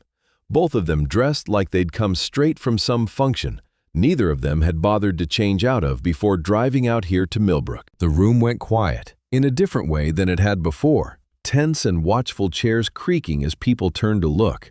Harlan stood there a moment, taking the measure of the crowd, the same calculating way he'd taken the measure of my land the first night I'd met him, and then he started toward the front mouth, already opening like he intended to take over the floor, the same way he took over every room he'd ever walked into. Sandra Whitfield stood before he got 3 steps in. "This is a closed meeting of the Osage County Cattlemen's Association," she said, her voice carrying clear and hard across the hall. "You're welcome to sit in the back and listen, Mr. Kessler, same as any guest, but you don't have the floor here, and you won't be interrupting Mr. Sutter's time." Harlan's jaw tightened, and for a moment I thought he might push the matter, might try the same easy charm that had worked on real estate boards and investment partners his whole career. But something in the room, some collective weight of 200 people who'd already made up their minds about what they were hearing, seemed to reach him even through that confidence, and he stopped, gave Sandra a thin smile that didn't touch his eyes, and took a seat near the back instead, Diane settling stiff and furious beside him. I felt something steady in me at that, watching them, forced into silence in a room they couldn't buy their way through. I nodded to Sandra, grateful, and continued. Then I called Del Reyes. He walked up from the back of the hall, slow and deliberate, passing close enough to Harlan's chair that I saw the older man's face go pale and then flush dark red with recognition. The particular look of a man seeing a debt he'd thought long buried walk back into the light. Del told his story the same way he'd told it to me on his porch, Marisol Trevor, the power of attorney, the rumors, the 200 acres sold off cheap, the marriage that ended the moment the land deal closed. But standing in front of that packed hall, with Harlan Kessler sitting close enough to hear every word, something in Del's voice found an edge it hadn't carried on his own porch. A controlled fury that had clearly been building for 3 long years of silence. "Harlan Kessler did this to my family 5 years ago," Del said, his voice carrying clear across that silent hall. Turning now to look directly at the man in question, and from what Walt's shown me, he's doing the exact same thing to this family right now. I kept quiet about what happened to us because I thought it was shameful, because I thought people would say I should have seen it coming, should have protected my family better. But standing here tonight, I understand the shame was never mine to carry. It was always his. A woman near the front, somebody I recognized vaguely from church, though I couldn't place her name, stood up on her own without being called and said her family had done business with a development company out of Tulsa 2 years back. Some land near the interstate, and that company had backed out suddenly when a family member raised concerns about the fairness of the deal. She didn't know if it was the Kesslers, but she wanted it on record that predatory land deals weren't some rare, isolated thing in this part of the state, and that maybe it was time this community started talking to each other more openly about offers that seemed too smooth, too convenient, too eager to move fast. Other voices followed, quieter, less dramatic, but building steadily. Neighbors sharing smaller stories, suspicious phone calls, unfamiliar surveyors on back roads. A great-aunt pressured to sign something she hadn't fully understood before a niece intervened. One older rancher, a widower named Hollis Fenn, who ran a small operation 2 counties over, stood and said simply that he'd never trusted development men in general, but that hearing it laid out this plain, this documented, made him understand for the first time exactly why that old suspicion had always felt justified. None of it proved anything on its own.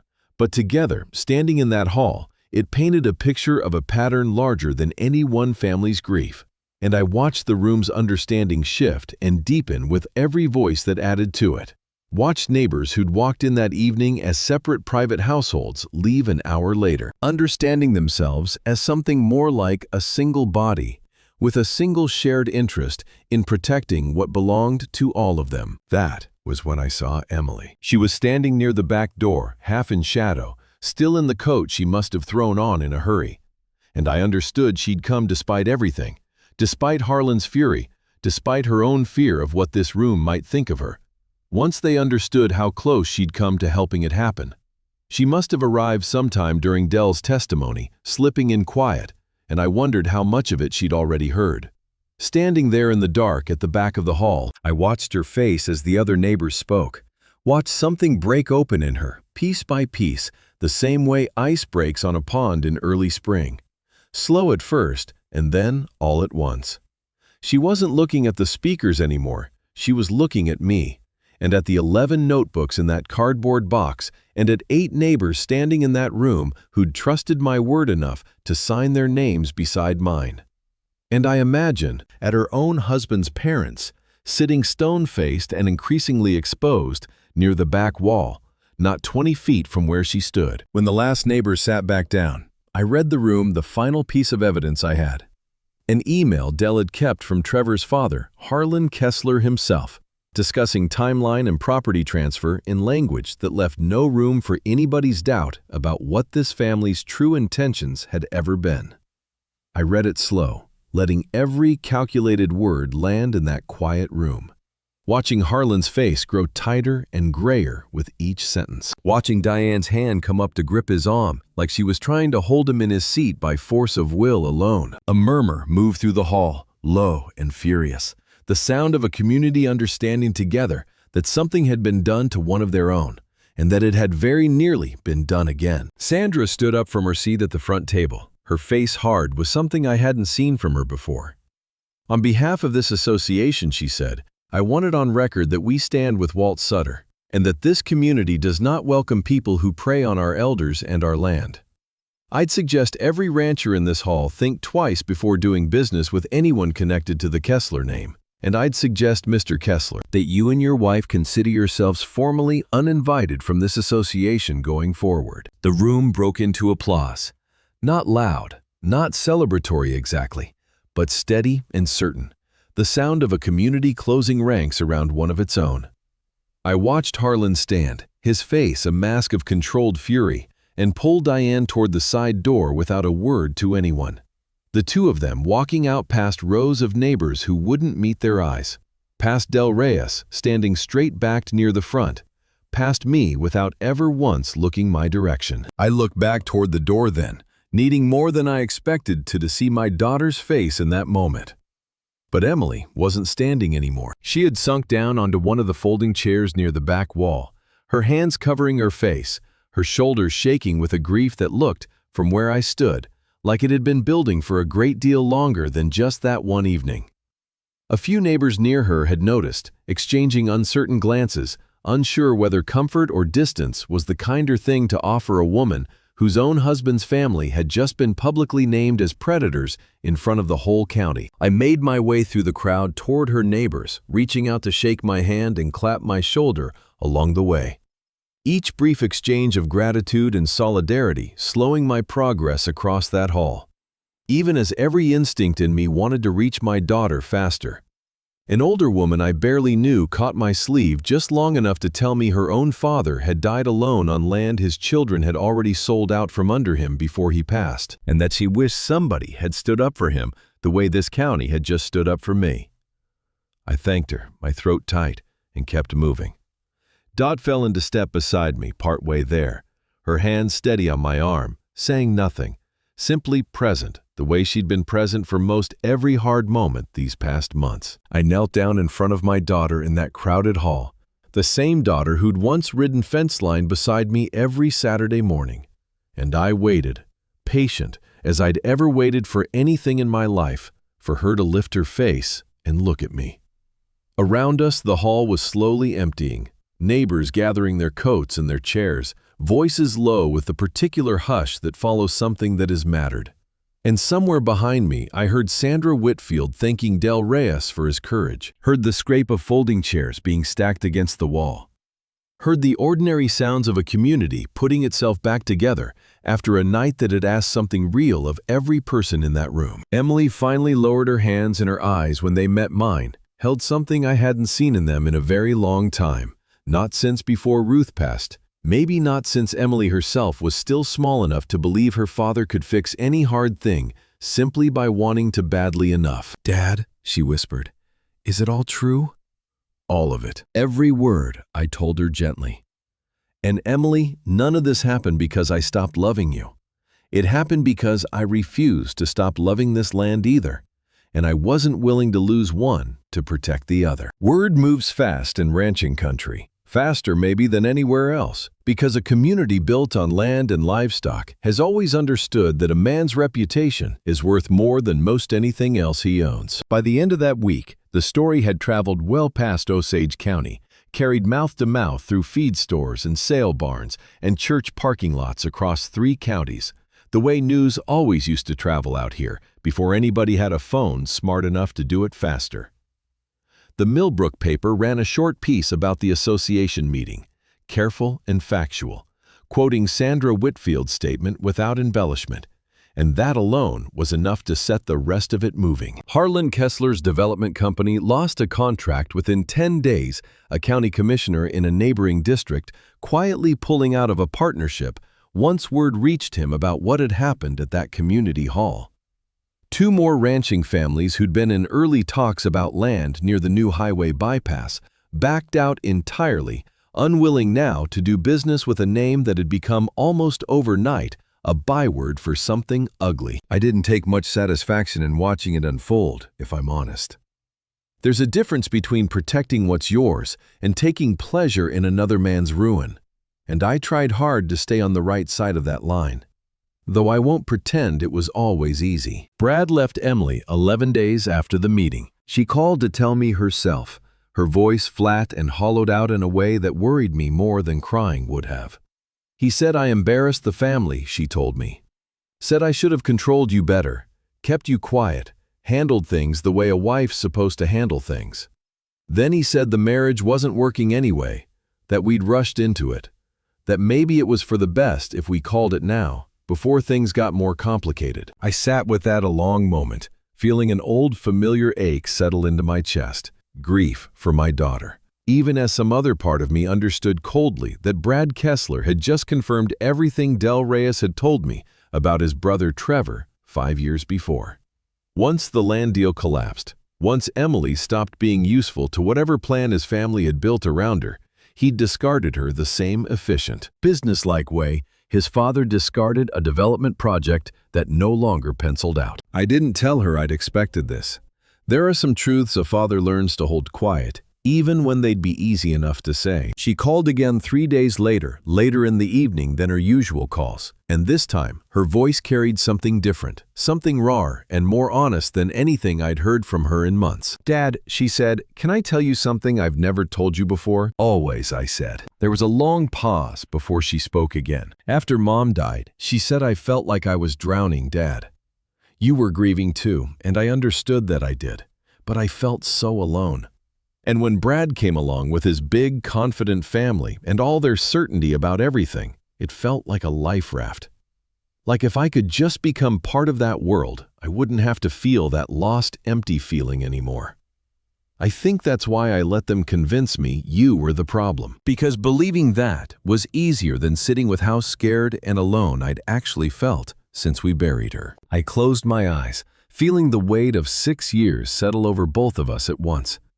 The years I'd spent so focused on my own grief and my own work that I hadn't always seen how deeply my daughter had been drowning right alongside me. "I'm sorry I wasn't there enough for you," in that I said. "I was carrying my own grief so heavy some days, I don't know that I saw how heavy yours was too." She was crying again, quiet this time, not the desperate sobbing of the community hall, but something steadier, more exhausted. The sound of a person finally putting down a weight they'd been carrying wrong for a long while. "I lost everything trying to belong somewhere else," she said. "The marriage, my standing in this county now, probably some of my friends too, once this all settles. And I keep thinking about the ranch, about riding fence line with you on Saturdays, about how much I used to love that life before I convinced myself it wasn't good enough." I didn't say anything right away. I let her sit in that admission a while, understanding that some things a person has to arrive at fully themselves before any words from me could mean much. "Dad," she said, finally, her voice, small and uncertain, in a way that reminded me painfully of the little girl who used to cry when thunderstorms rattled her bedroom window. "Is there any way back? Is there still a road home for me, after everything?" I sat there in my kitchen a long moment, looking out the dark window toward the shape of the barn against the night sky, thinking about 40 years of notebooks, about 800 acres my grandfather had bled for, about a daughter who'd nearly helped take it all away. and who was now asking in a voice stripped bare of every performance she'd learned this past year whether forgiveness was still something available to her. "There might be," I said slowly. "But Emily, it won't be easy and it won't be quick. If you want to come home, you're going to have to earn your way back to this land the same way I did, the same way your grandfather did before me." "Tell me how," she said. "Whatever it is, tell me how." I laid it out for her plain, the way I'd laid out every hard thing in my life, without softening it and without cruelty either. Just the truth of what it would take. 5 years, I told her. You move home, you work this ranch alongside me, every season, every calving, every hard winter morning, same as I've done my whole life.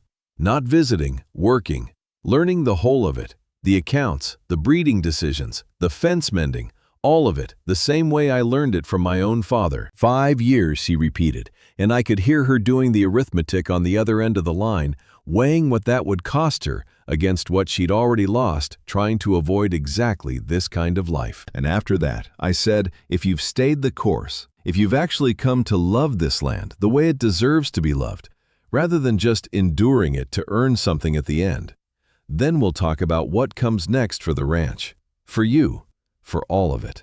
But Emily, I need you to hear this part clear. I'm not asking you to prove you love this place. I'm asking you to actually love it.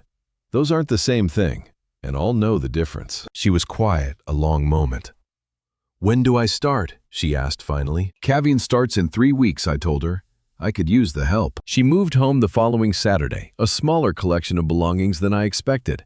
Most of what she'd owned in her old life left behind without much apparent grief. She took her old bedroom back, the same one she'd slept in as a girl. And the first morning she was home, she was up before I called her, already dressed for work, standing in the kitchen with 2 cups of coffee poured before I'd even come downstairs. The early days were hard, harder maybe than either of us expected. Her hands soft from a year of manicures and desk work, blistered and cracked against fence wire and feed sacks before they toughened back up, the way they'd been toughened once, years ago, when she was still a girl who thought nothing of mucking out a stall before school. She was quiet a great deal of that first month, thoughtful in a way I recognized because I'd been that same kind of thoughtful myself once, working through grief the only way either of us had ever really known how, with our hands and our patience and the steady, undemanding company of animals who didn't care what mistakes we'd made before we showed up to feed them. Dot came by often those first weeks, ostensibly to lend a hand during calving, though I understood well enough she was also keeping a careful, kind eye on how Emily was managing, the way good neighbors do, without ever quite admitting that's what they're doing. She taught Emily things I'd forgotten I still didn't know. How to explain in words the particular way a cow's eyes change right before she's ready to calve. The trick to calming a spooked heifer without raising your own voice above a murmur. Emily soaked it up the way she used to soak up everything as a girl, quiet and quick and hungry to understand. One evening, maybe 6 weeks into it, we stood together at the eastern fence line, the same stretch where I'd found those survey stakes what felt now like a lifetime ago, watching the sun drop low and gold across land that had outlasted every threat anybody had ever brought against it. "Grandpa used to say, 'This land doesn't care what you meant to do,'" Emily said quietly, looking out over the pasture. "Only what you actually did." "He used to say that to me too," I told her. Same words, same fence line, more years back than I like counting. She was quiet a while longer, and then she said the thing I understood she'd been working up to saying for weeks. "I'm sorry, Dad. Not just for the wedding or the document or any one thing. I'm sorry for all of it. For how long it took me to see what mattered." I put my hand on her shoulder, the same shoulder I used to lift her onto that first horse she ever rode. And I told her the truest thing I knew. "We're both still standing," I said. "That's not nothing. That's actually a great deal considering." We stood there a while longer as the light faded. 2 people who'd very nearly lost everything to a family who understood price better than they ever understood value, watching a herd of cattle move slow and patient across ground that had belonged to Sutters for 3 generations. And if this daughter of mine kept walking the road she'd started down, might belong to a 4th. Somewhere behind us, back toward the house, I could hear Dot's truck pulling up the drive, right on time for supper. The way she'd taken to joining us most evenings, now filling the empty chair at that old table a little more often than either Emily or I had expected her to. I don't know yet how this story ends. Not really. 5 years is a long stretch of seasons. Plenty of room left for things to go right or wrong in ways neither of us can predict from here. But I've learned enough about land and cattle and grief and daughters to know this much for certain. Some things worth having were never meant to come easy, and the ones that matter most are always, in the end, worth every bit of the waiting. People sometimes ask me, now at the feed store or after church, what I learned from nearly losing everything my family built. I tell them the truth plain as I know how to say it. Love isn't proven by how well you perform it in front of strangers, and it isn't protected by lawyers or contracts either, not really. It's protected by the people who've known you long enough to vouch for who you actually are, and by the patient, unglamorous work of writing the truth down before somebody else gets the chance to rewrite it for you. Land teaches you that if you let it. So does family eventually, if you're patient enough to wait for the lesson to land. Emily still rides that same fence line most Saturday mornings, same as she did when she was 6 years old, asking if the vines, if the calves, if any of it was magic. It isn't magic. It never was. It's just work and time and the stubborn choice to show up again the next morning. That's the whole secret, if there is one. If this story found something true in you, I hope you'll like it, share it with somebody who needs to hear it, and leave a word in the comments about what you'd have done in my boots. And if you want to walk this road with us a while longer, stick around for the next story. There's always another season coming.